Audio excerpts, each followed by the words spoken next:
everybody. I'm so excited to be here tonight. I have to tell you, what an incredible crowd, incredible evening, what an incredible shutdown. Was that amazing? Was that incredible? The longest shutdown in the history of shutdowns. Even my shutdowns are the greatest. They're the greatest. Really incredible. It is truly a great honor for you to have me here tonight. Now, I've been getting tremendous crowds every place I go, and tonight, here in Los Angeles, it's no different. Los Angeles. I just found out that Los Angeles is Hispanic. It's Hispanic. I had no idea. It means City of Angels. No one talks about that. Now, my Secret Service detail told me there's over 5,000 people here tonight, and 2,000 are waiting to get in outside. In the snow. But the press, terrible people, the press, scum. They're really scum. They're in the back. They're not going to turn the cameras around, are they? No, they're not going to do that. They're going to say it's a couple of hundred people at a podcast show. Lies, all lies. Fake news. As you probably heard, I'm not taking intelligence briefings anymore. And here's why. I work from the gut. I don't need intelligence. I don't want intelligence. Don't bring intelligence near me, okay? Now, I know this is a very diverse crowd tonight here at my rally, but I just want to do a little poll. By a round of applause, who here in 2016 voted for crooked Hillary Clinton? By a round of applause.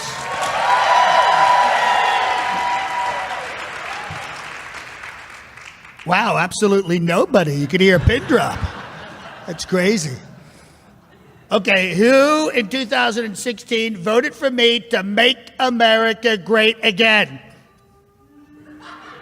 Oh, that's fantastic. They're calling me their boo. Wow. That's great. That's tremendous. Well, I want to talk about the wall very quickly. It's going to be an incredible wall, an amazing wall, like the one in China. By the way, China's killing us. They're absolutely killing us. Chinese are terrible people. Great takeout, terrible people. And the Democrats say the wall is medieval. I don't care if it's early evil, medieval, late evil. I want a wall. I visited Nancy Pelosi's office on Capitol Hill. Guess what? Walls. There's walls. She has walls. I want a wall. And I will shut down every Taco Bell until we get one. Because that's how they get the money back to Mexico. A lot of people don't know that.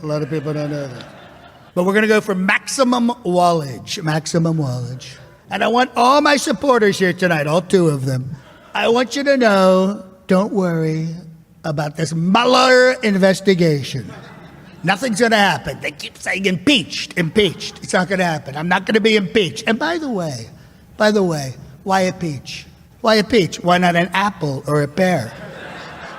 I'm impaired. That makes so much more sense. I'm impaired. It's true. But I want to thank the Trumpcast people for inviting me out tonight and paying me my $5 million presidential speaking fee, which I don't need, by the way, because I'm rich. I'm really, really rich. Believe me. So I'm going to take that money and I'm going to donate it to a tremendous charity that's helped so many people. It's called Billionaires Without Borders. It makes it possible for billionaires and high-end millionaires. You see that? I'm very inclusive. Makes it possible for billionaires and millionaires to travel the world without coming in contact with unattractive or poor people. Because who wants to be around poor people? They have no money. So right now, we are going to bring out the hosts of Trumpcast Live. Are you ready? Make some noise for them. First up, Virginia Heffernan. There she is. She's very attractive. Doesn't she look like Ivanka? She looks like Ivanka. I hate that I'm flattered by that. I'm not kidding. Next up, Jamel Bowie.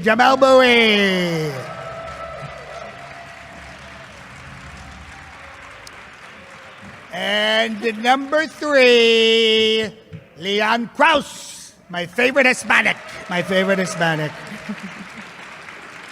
All right, you three have a tremendous show, and thank all of you. You people were absolutely incredible. Thank you. Thank you. Hello, and welcome to Trumpcast.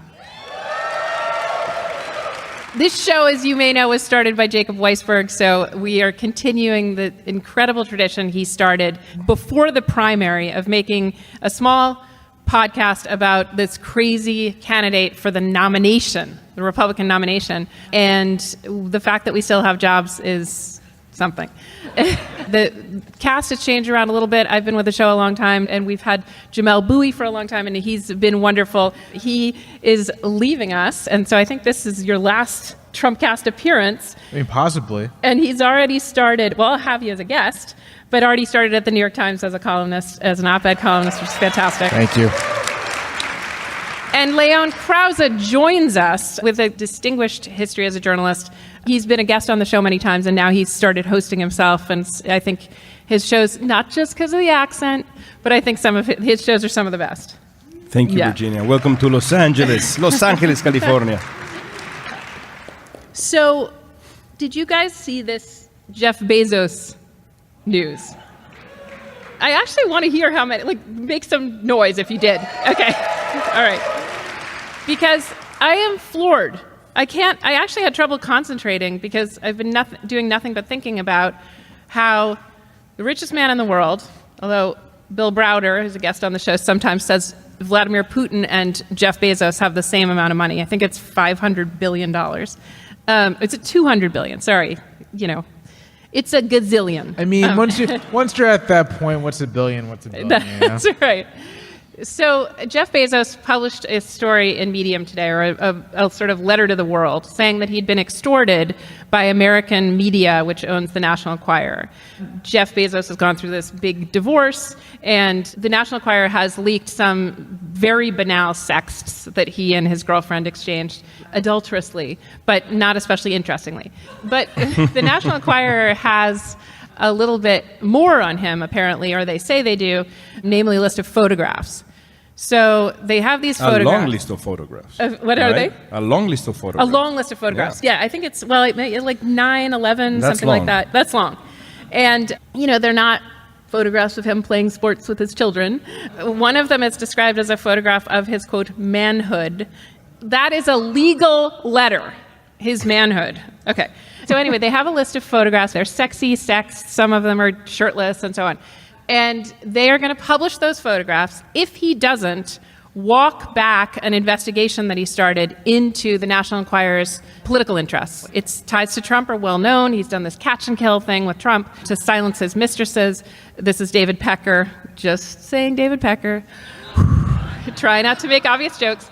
And we know that Pecker and Trump have been in cahoots, but what's weirder still is that Pecker has been doing some whitewashing for the Saudis and has ties through Trump to various Saudis. Okay, some of you who've been paying attention, I know that's all of you, know why the Saudis and Bezos would have competing interests. Because Jamal Khashoggi, the American resident and journalist for the Washington Post, owned by Bezos, was tortured and murdered at the behest of Mohammed bin Salman of Saudi Arabia in the Saudi embassy in Istanbul. So criticism of the Saudi government is something that the Washington Post has embraced because they lost their reporter, right? So when they see Saudi Arabia being whitewashed, understandably, Bezos has gotten furious about it, so he started this investigation into their political angle. So, and also, as we know, Trump already hates Bezos and is always gunning for him. So, of course, they're going to be publishing stuff about him. So, to silence him, they sent him a list of the photographs they were going to show. And Bezos, I don't know what you think about him otherwise, but he did do the David Letterman thing. He did the thing of calling the bluff of your blackmailers and just saying, this is what they say about me. He lists the photographs, that exist, but says nothing else about them. And that he is, he's not going to knuckle under to it, but he's calling them out on extortion. So in my mind, this has all the elements of this master story of our Trump times, which is The tabloid stuff, the Stormy Daniels stuff, the sexy stuff, the penis, okay, right? It's just Jeff Bezos' penis is in this thing. All right, that's that part. The middle part is the suppression of the press. I mean, this is as bad as it gets. Like, at one point they say, your representative, the Washington Post, should deny that the National Enquirer, has political agenda. Your representative, the Washington Post is not an organ that represents Jeff Bezos. Organ, what's wrong with me? So that's the second thing. And the third thing is conspiracy with hostile foreign powers. That, possibly Jamal Khashoggi's murder has been covered up and whitewashed and shifted around by Jared Kushner, we know, who was called in to cover for his bromance relationship, called in by Mohammed bin Salman to help him weather the storm. And we know that Mohammed bin Salman said he was going to put a bullet in the head of Jamal Khashoggi a year ago, and that's right when he was palling around with Jared Kushner. That's that thing. And then this weird David Pecker is somewhere in the middle of it. So anyway, it's an incredible document that Jeff Bezos has written. It gives us a lot to talk about. And with that, I want to turn it over to what both of you make of this newest installation in the Trump catastrophe.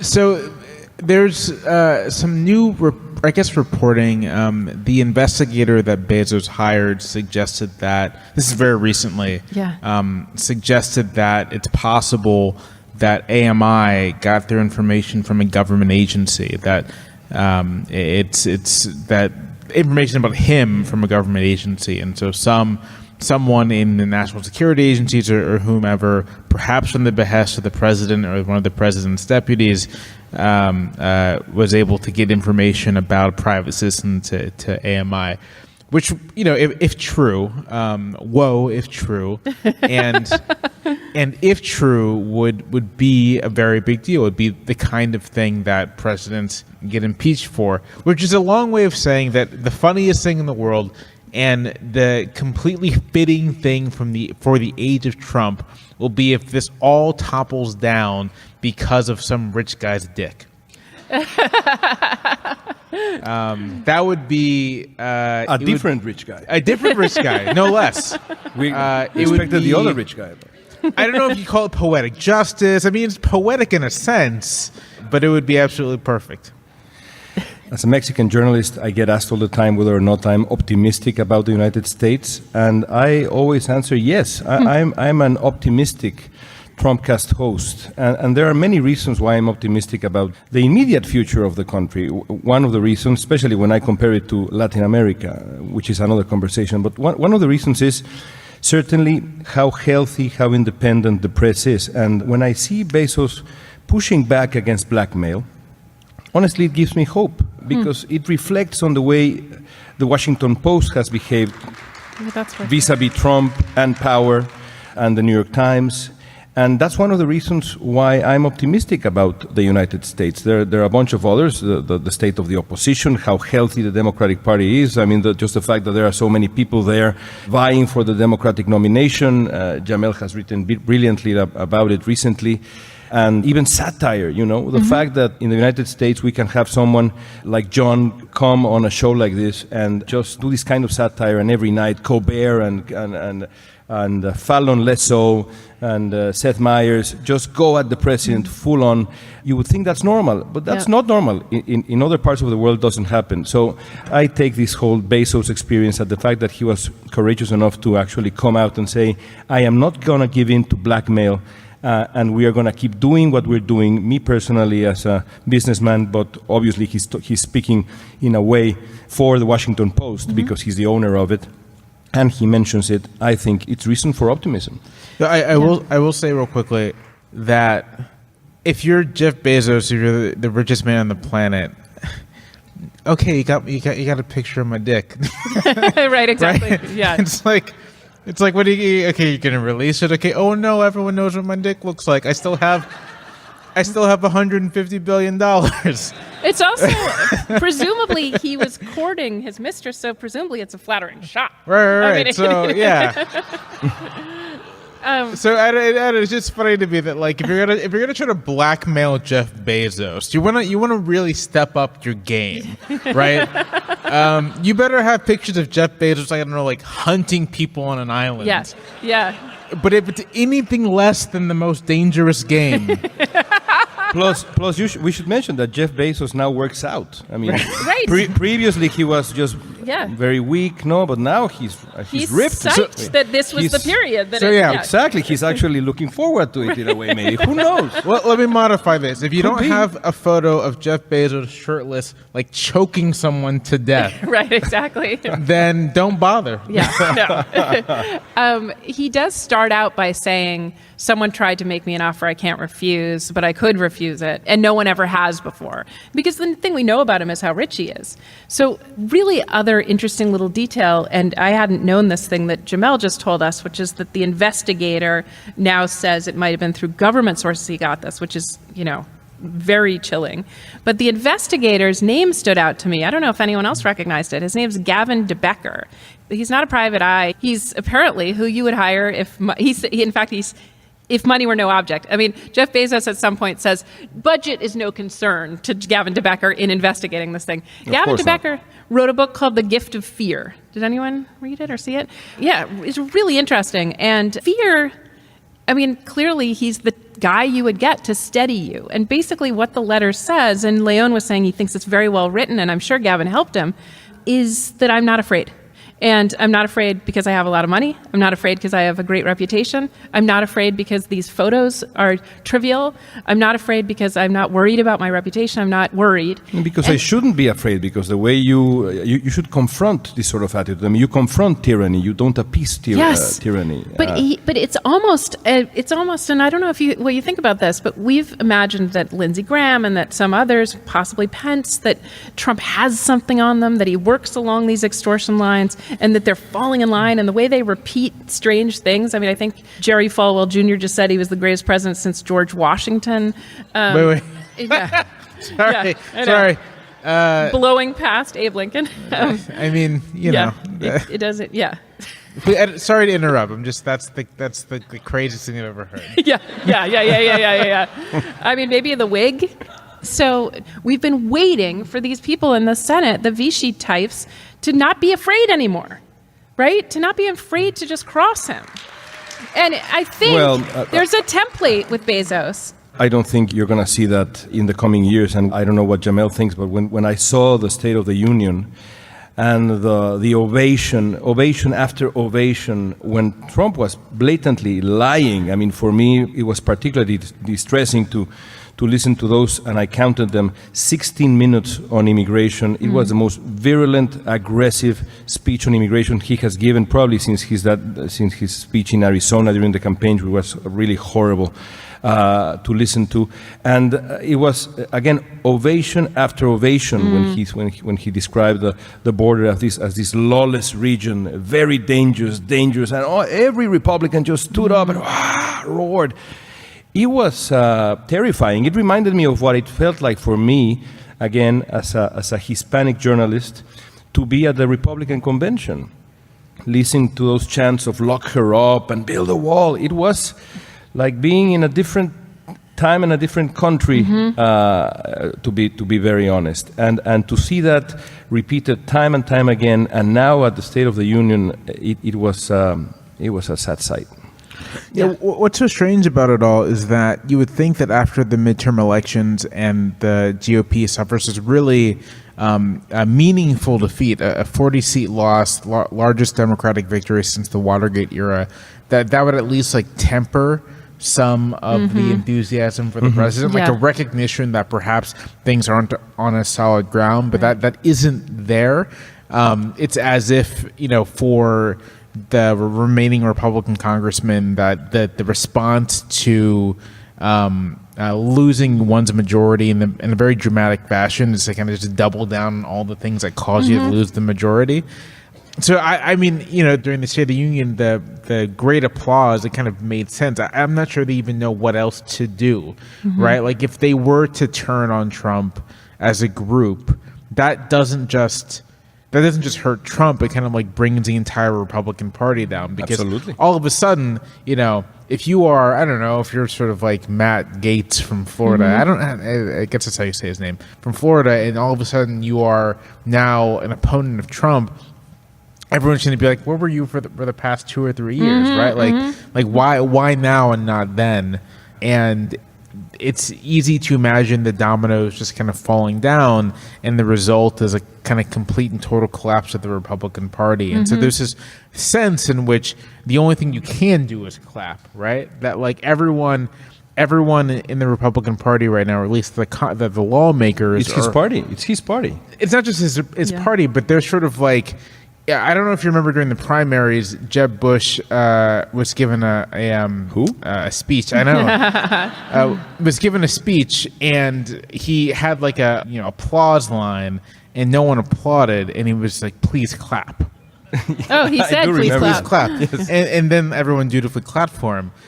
I think a lot of Republican lawmakers are in the position of people who just have to dutifully clap, right? Like just Trump's presence every day is a please clap, and they don't know what else to do. And so they just clap, and they just hope that if they clap loud enough, maybe they'll survive whatever's coming.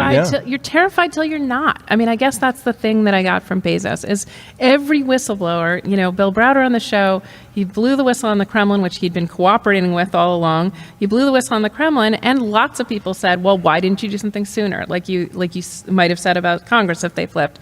There has to be some time where the indignity of standing on your feet, clapping like you're clapping for Stalin. And we know, because they leak all the time, how many people hate him. We know that Ryan and Corker just decided we can't do this anymore. And we know that the people around Trump all hate him. They leak like sieves telling us that. And someone, and it only takes 4 or 5, will just say, it's just not worth it.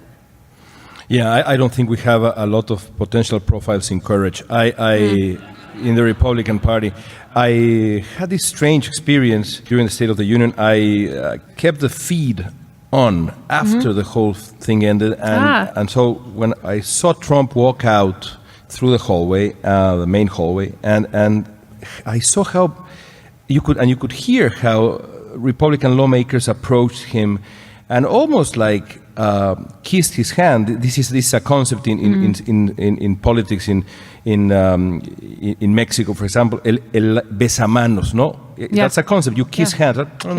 Yeah. And Mr. President, great job, Mr. President, Mr. President. Could you sign my tie, Mr. President, Mr. President? So there's a cult there. Yeah. There's a cult there. So I don't think we're going to see anyone emerge. Back in the day, I was hoping, and back in the day, it means a while ago, I was hoping that Marco Rubio could emerge as a real contender versus Trump in these years, or vis-a-vis Trump in these years. And there's no one. There's no one. McCain had that final wonderful act of courage, and then he left, right? So it's his party, like I was saying, and it's very clearly his party. You could see it also in the polls after the speech. I mean, what was it? 85% of Republicans, or even 90%, thought the speech was not only normal but wonderful. That's terrifying, Virginia. Terrifying. Well, there those has numbers. On the massive Republican support forum, there has been some speculation, I think some evidence even, that it's only people who approve of Trump who identify as Republicans still. That people have, even if they voted Republican in the last election, they will answer the first question, what's your political party? I'm an independent, because being a Republican is being for Trump, as you just said. So I'm not sure in the electorate how many people who are Republicans 4 years ago support Trump and consider themselves Republican. The two things go together. I wouldn't know, because we're in California, and here the Republican they're Party, almost extinct. Died here last year. Like That's absolutely right. You have They've Devin been Nunes. dying for a while. Devin Nunes, come on. Yes, you're right. I mean, there are some left, but now it's Republican registration. It's 25% of the electorate. It's incredible. It's even Republicans themselves would tell you. California Republicans would admit that the party is dead for at least a generation. Wow. So I bet it'd be easier. Welcome to California. Yeah. It'd be easier to find. It'd be easier to find a Blockbuster Video here than it would. You are correct. Yes, sir. Well, I don't want to hammer away at Congress, but I do have a question then for both of you. I get it that that it's very hard to break with your party, and we saw this in Watergate. I get it that they're worried about losing their constituency by not standing up to the president. Some of it's inertia, some of it's just groupthink. But do you think that there is an element of blackmail when they say things like, or a kind of cult psychology? I mean, when the cabinet goes around and they all give their dear leader praise, and then tell the New York Times that they're working against him because he's impulsive and because he's, quote, a fucking idiot, which, like, the phrase that was used over and over again by our former Secretary of State. So they're definitely feeling deep contempt and a sense of being compromised while performing this adulation, this welcome to Pyongyang kind of thing. And why? Is there a letter that was written to them saying, we're going to show these naked pictures of you if you don't say these things, or is it something more subtle? That didn't stop Rex Tillerson, so... Yeah, right. We're not naked saying pictures of anything. Rex Tillerson. So I don't think there's any blackmail. I think it's... So Josh Marshall, the publisher of Talking Points memo during the primary, referred to a phenomenon he called not phenomena, but something called a dignity wraith.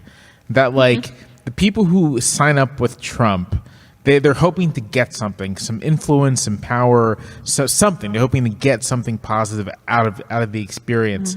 But the cost of that is that they essentially sacrifice all of their dignity to Donald Trump. Yeah. They kind of just, it's put on an altar, and it's just like, Abraham stabs it in the heart, and it's been sacrificed. And after that process, they're sort of like, in his words, dignity raised. They have no. They're sort of like these disembodied beings. Oh, wraith, like W-R-A. Like Got it. Sorry. As you can see, I am drinking a cup of wine.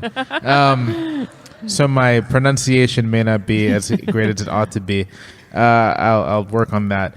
But they just completely lack dignity. And so I think that's probably what's happening. It's not so much that there's any blackmail or that Trump has anything on them, but all these people, from Mike Pence to Mick Mulvaney and whomever, they signed up with Trump thinking that they would get something, that it would advance their careers, that it would position themselves for future success. And the cost of doing that is apologizing for this man who very clearly should not be president of the United States, who on the list of things he's qualified to run. I'm not sure like anything gets higher than sort of like playground attendant, right? Yeah. And even then, I was going to say, it was even sketchy. then, Yeah.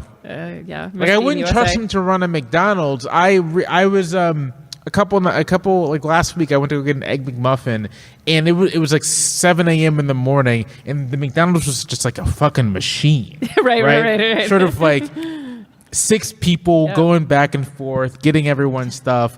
I wouldn't trust Donald Trump to run that. No way. It wouldn't work out. So they have to apologize for this guy who is plainly not capable of doing the job.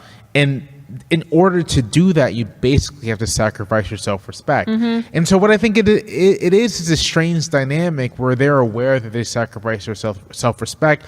They're not sure how to get out of it. And so the path of least resistance is just to continue doing it, to continue acting as if this guy is, the second coming of Abraham Lincoln. He's the great emancipator reborn versus, I don't know, a giant dipshit. Yeah. That sounds about right. I What do you think the Leon? solution would be to offer everyone there right now a gigantic book deal. Yes. Because I mean, maybe I mean, if everyone writes a book, then everyone can leave now. Yes, And I mean, right. let's cut to the chase, right? Yeah. Right. Right. Maybe that's- If it's blackmail bribery, they could get the book deal and be Omarosa and be on Dancing with the Stars or get a post at Harvard like Sean Spicer. So that's the bribery part to get out. And then the blackmail is there are a lot of people who really hung on to Donald Trump and they look like Michael Cohen and Paul Manafort. Well, let me tell you, I mean, that was my second point. I really do think that history doesn't forgive or forget No. indignity. That's right. I mean, I go back to Colin Powell, a man whom I admired and I thought was an example of the best of America, a smart, even wise man. And then his years with the Bush administration and those moments in the UN when he had to advocate for an unjust war will never be forgotten and should never be forgotten. Yeah. So, I mean, I always think what's going to happen with Trump himself, the Trump family, and that inner circle of Trumpians. And I do think, for example, for Trump's family, that if we would jump ahead, let's say 10 years, I think the whole presidency and this whole stunt of running for president will prove to be a tragic event for the whole Trump family. They will look back at it, and it will be a tragedy for the family, and it will be a tragedy for the business. It will be the worst decision they made as a family and as a business. And part of it has to do with this indignity of the government they've built and the style of governing they've built. I do believe that history doesn't forgive indignity. I think it's a really good point. It is a good point. I think you're absolutely right with Powell, that a man who had the support and respect of pretty much every single person in the United States, who, if he wanted to be president, probably could have been president, is his legacy is just completely tied to the Iraq War. And in the same way, the people who've signed up with Trump, their legacy is now tied to Trump. And so what other choice? I mean, they obviously have other choices, but thinking in terms of just their immediate self-interest, for them, what other choice should they have than to just continue to be on this guy's side? Because the best possible option is that he in some way wins, and thus they don't appear to be complete losers. But like if he loses re-election, and if that happens, the immediate thing which will happen in American political culture is to say, what a crazy 4 years that was, what a horrible mistake, let's forget it. Then everyone who was associated with Trump is going to really struggle to try to come out of it with any sort of career or dignity or decent standing or whatsoever. They'll have a book deal. There was a kind of brilliant tweet to this point about, we like to imagine a time where 10 years from now, if a yearbook photo of you surfaced wearing a red hat, it would ruin your career. That alone would be like, Prince Philip giving the Nazi salute, or just other proximities. And Colin Powell's such a perfect example. There are other people too now, not just like sleazy all the way along like Michael Cohen, but Giuliani was America's mayor. Oprah thought he was amazing. And Giuliani's first line in his obituary is not going to be he was America's mayor, right? He's like, either go to jail or he's riding this train down. And same with Mike Flynn. I mean, I didn't hold a brief for Mike Flynn, but these guys like really broke bad, and they won't be forgiven, as you say. They won't, even if they don't go to jail. So here's a timely stat for you. Almost half of us make a New Year's resolution every single year. We make them, and most of us usually break them. Happens to the best of us. But one resolution worth sticking to this year: keeping your home and family safe with Simply Safe Home Security. Simply Safe offers 24/7 home security with no contracts or catches. They believe the safest place on earth should be your place. You should feel protected every time you shut your door and leave for work or shut your eyes at night. More than 3 million people already feel this way every single day thanks to Simply Safe. 2019 feels like a good year to ask yourself, is my home as safe as it could be? And if you're thinking, well, maybe this is the year to change that. To get Simply Safe, just go to simplysafe.com/Trumpcast to get started. That's simplysafe.com/Trumpcast to protect your home and family today. simplysafe.com/Trumpcast. I want to bring out our comedians because they're showbiz and we're in Los Angeles and we're journalists. We have Andy Kindler and Jake Johanssen here. Welcome, Andy Kindler and Jake Johanssen. Look, let me right up front. I do not think President Trump is a very good president. Whoa. Wait a second. Where's the limb? Bombs. Pull the limb back Yes, in. exactly. But I'm exhausted. I can't believe you guys can get together and have a serious conversation all the time about the latest thing that he did wrong. He's relentless. I mean, I am drinking a cup of wine. I'm on morphine. Yeah, good. I'm on morphine. Yeah, You got morphine? Morphine Yeah. drip. I only go on social media now until I'm angry, and then I stop. Yeah. So it doesn't. That's a good thing about Trump is it's a real time saver. 5-10 minutes and I'm ready for my day. Yeah. To check out. I get my news by people explaining it to me. Like downstairs, you explained the whole Jeff Bezos thing. Yeah. That's how I know about it, and I'm ready to have an opinion. By the way, I explained that exact thing that I explained to you guys to a bunch of people and my friends and family. And the other night, my brother just said, "You are manic." And I forgot when I wasn't manic. Like, this is really making us... It's affecting you. It's affecting me. And you really have the news cycle poisoning, you were saying, Jake. Like, it really... I can't watch and talk about... Also, I have a hard time... You guys are great. But people... Don't get them wrong. Don't get me wrong. You guys are great. But people trying to explain what's going to happen next or what is it's going to be like 10 years from now, I feel like that's over. Nobody knows what's going to happen next because nobody knew this was... The people who voted for him didn't think he was going to get elected. He didn't think he was going to... We're in surprise time. Surprise time. I don't like these kind of surprises. The only thing I want to do is to compare Trump. I've been comparing Trump to Hitler for many, many years. I'm Jewish. We compare everybody to Hitler. I've compared Bill Maher to Hitler, except at least Hitler was likable. But I've compared Trump to Hitler, except at least Hitler was a veteran. And he was. Yeah, he was. World He War. served in World War I, and he got poison gas. I'm trying to build sympathy for Hitler. Yeah, think about walk a mile in his boots. It finally got to him, Hitler. He killed himself. Maybe. You don't watch the shows I watch, my friend. All right. Have you seen the body? I rest my case.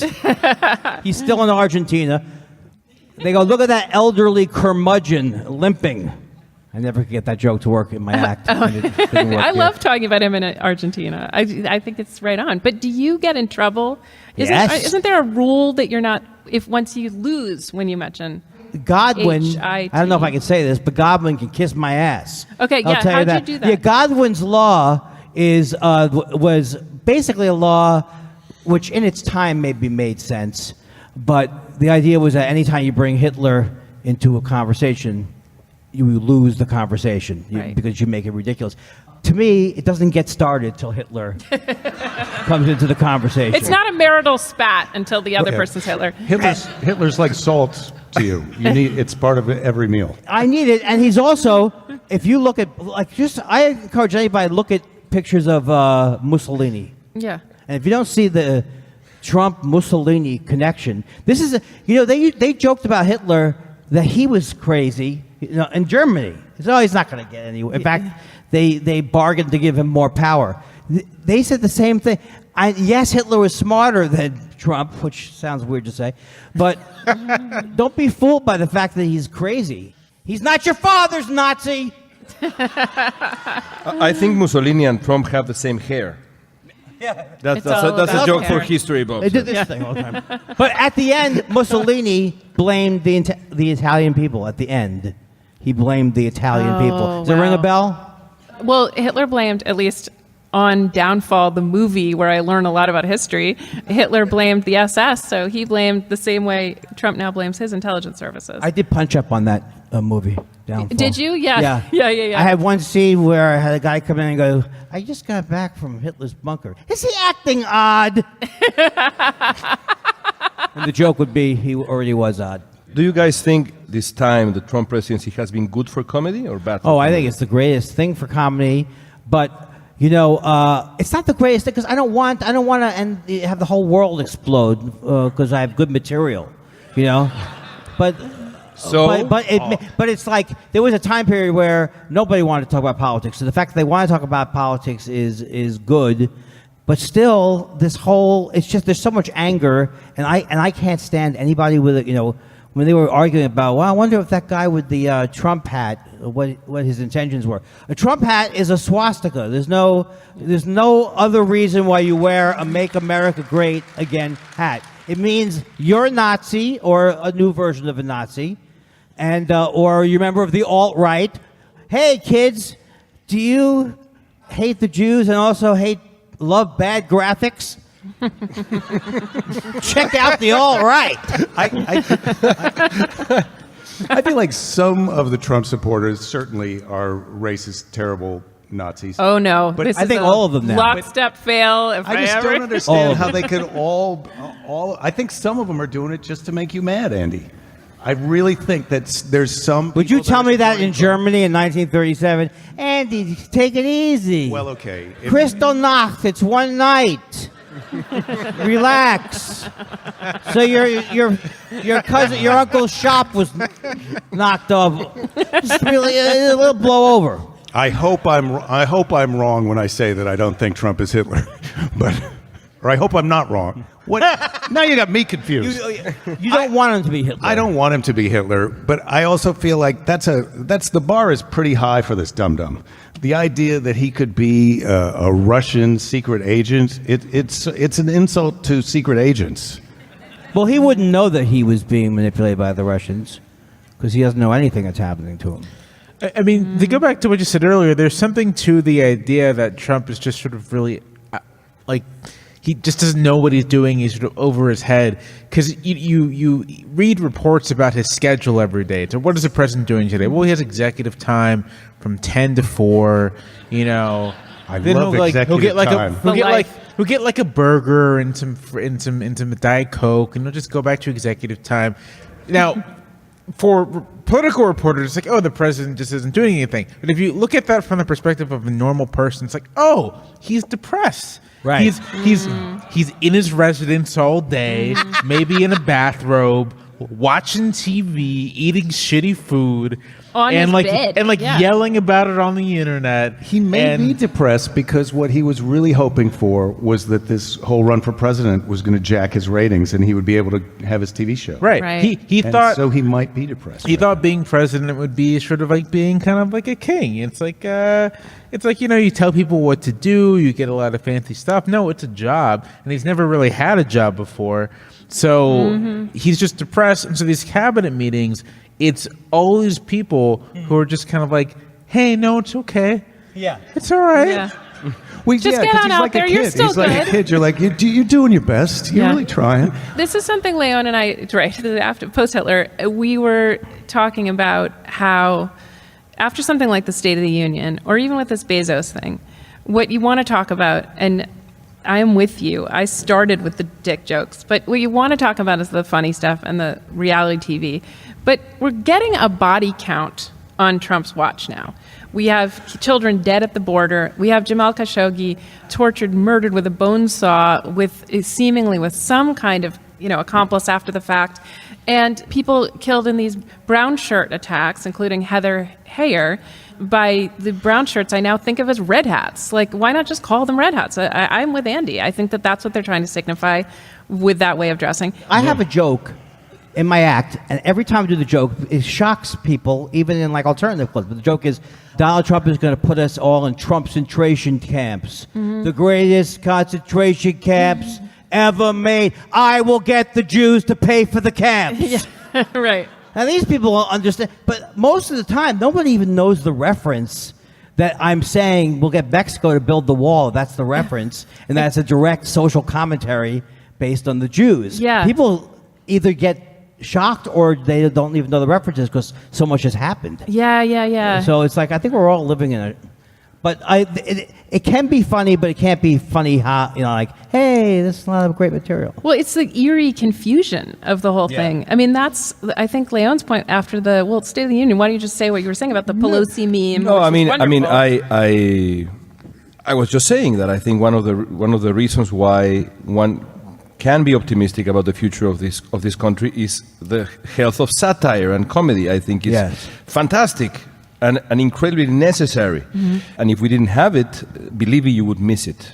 But I think there's a fine line between not necessarily satire and frivolity. I wouldn't draw a line there because there's no point in comparing the two. But I do think that having said what I said about satire, I think we have to talk about frivolity and the coverage of Trump, because if we, for example, the State of the Union, if we focus on the Nancy Pelosi clapping memes and the sarcastic clap and Nancy and the Pelosi clap and the wardrobe choices of the Democratic female Congress members, the Congress women, that was very clearly symbolic and incredibly important. I'm not taking anything away from that. But if we focus on that and the way that Alexandria Ocasio-Cortez was dressed and how she walked into the chamber, and we forget to really examine again, and I could use other examples, but again, just what he said, what this guy said about immigrants, about the immigrant experience, about the border, how his nativist rhetoric has become worse, and the effect that has on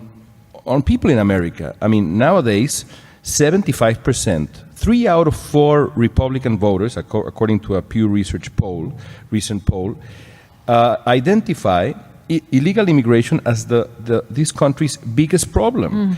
Not salary disparity or opioid addiction or gun violence, the presence of illegal immigrants. So whether or not it's because Trump is dumb or Trump is Hitler-like, the effect of his rhetoric, of his style of governing, is incredibly toxic. And I just would say that we should never normalize this man.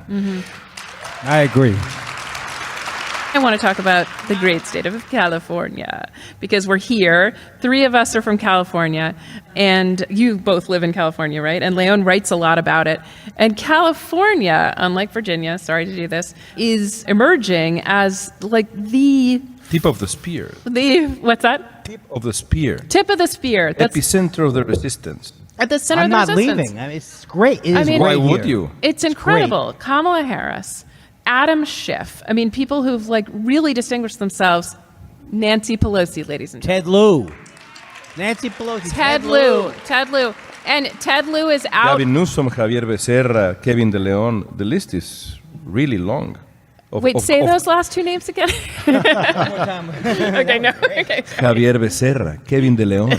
Constable De Come on, Leon. Virginia. That's like such a corny. I just don't like say Spanish names. Okay. How did this happen? What happened to Nixon country? What happened to Orange County? And what happened to Reaganites? That's a great question. They disappeared, which is fantastic, I think, because it's been happening for a while in the state of California. And what happened during the midterms was extraordinary. I mean, elsewhere in the country, we saw a blue wave, but in California, it was a tsunami. Orange County, like you mentioned, was especially impressive. Yeah. Always considered a conservative stronghold, a Republican stronghold. Cities, I remember covering this story recently, cities in Orange County fought to the nail against California's sanctuary laws. But last year, Democrats simply swept the region. I wasn't expecting something like that at all, but they swept the region. And I think the reason is, well, of course, first of all, the Trump backlash was absolute. We saw young people voting. We saw minorities voting. We saw the Hispanic vote grew, not, I mean, in the way it should grow in the future, but it certainly increased from 2014 to 2018. And like I said before, even Republicans would admit right now that the party is lost here for at least a generation. Under 25% of California voters are Republicans now. The whole state is dominated by Democrats. Both state senators are Democrats. The governor, Gavin Newsom, the previous governor, the mayors of the state's biggest cities, the Democrats hold a supermajority in the Congress. Plus, like you mentioned, the current generation of California politicians is really incredible. I didn't know, and it really surprised me, that there has never been a politician from California or someone from California who has been on a Democratic ticket for president. Has there ever been a Democratic president from California? No, right? Never, no. But not even We were a just talking candidate about this, for not even a president candidate. That's or amazing. vice presidential candidate. Right. No one on the ticket from California. And 2 of the iconic Republican presidents of our, in recent Absolutely. memory. I think it's a safe bet. I don't know what you think, Jamel, that at least we'll have someone from California on the ballot. I think Kamala Harris, I don't know if she'll be at the top of the ticket, but I think it's a pretty safe bet, although I know that you have your doubts, and it's very interesting. That's why I ask you. I think she'll be on the ticket. What do you think? I mean, I think, and quick parenthetical here, this is not an endorsement of anything. This is just sort of like what I think may happen. But I think she stands actually a very good chance of being the nominee. I think Wow. she kind of, if you look at 2018 and what Democratic voters seem to really want in candidates, they wanted women candidates, they wanted women of color candidates, the people who have sort of like rocketed to the top of kind of the Democratic stars have all been women of color. I think if you just look at where Democratic primary voters are giving their attention, giving their dollars, giving their votes, they're giving it to candidates not unlike Kamala Harris. Mm-hmm. And so just by that alone, I think that is a pretty strong signal. You look at her campaign rollout, she raised a ton of money in the first 24 hours. She is one of, I think, a handful of candidates who actually got a major boost in public standing from her rollout. She is facing criticism from the left on her record as a prosecutor, which is a very big deal, and will remain to be seen how that plays out in actual primary or the primary sequence. But she has this very strong position. California's been bumped up a bit in the calendar for the primaries. And early voting for the California Democratic primary begins when Iowa voting starts. And so there's this way in which she doesn't even really need to win or do that well in Iowa, New Hampshire, because people will already be voting in the largest primary of the entire cycle. So I don't know. I think your sense that the Californian will be on the ballot is probably right, and I think that Californian's there's a very strong chance that Californian will be Senator Harris for like reasons that have little to do with her campaign as it stands, but a lot to do with what Democratic voters Really want now. seem to be looking for. I agree. I want a prosecutor. I'm in a prosecutorial mood. State of mind. I don't think That's you're why I alone. like her. I think a lot of people I know. feel that way. I mean, the pendulum will swing back, and I will hate prosecutorial zeal and DAs running for office and trying to get scalps or whatever. But right now, I want a lot of scalps. The Klobuchar's in town. Right? Klobuchar is also, someone I like too. I love that there's so many women that you don't think of like, am I for the woman or the not woman? Like, it's just the not even part of it. Jake, I want you to have the last word on this, and then I am going to go to some questions from All right. Twitter. Well, I'm excited about women of color also.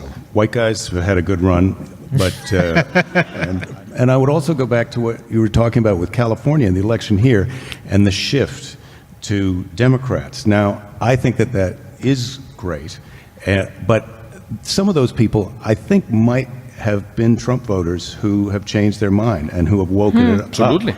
And I think that's the effect that he's having is like he's turned people off of white guys. Right.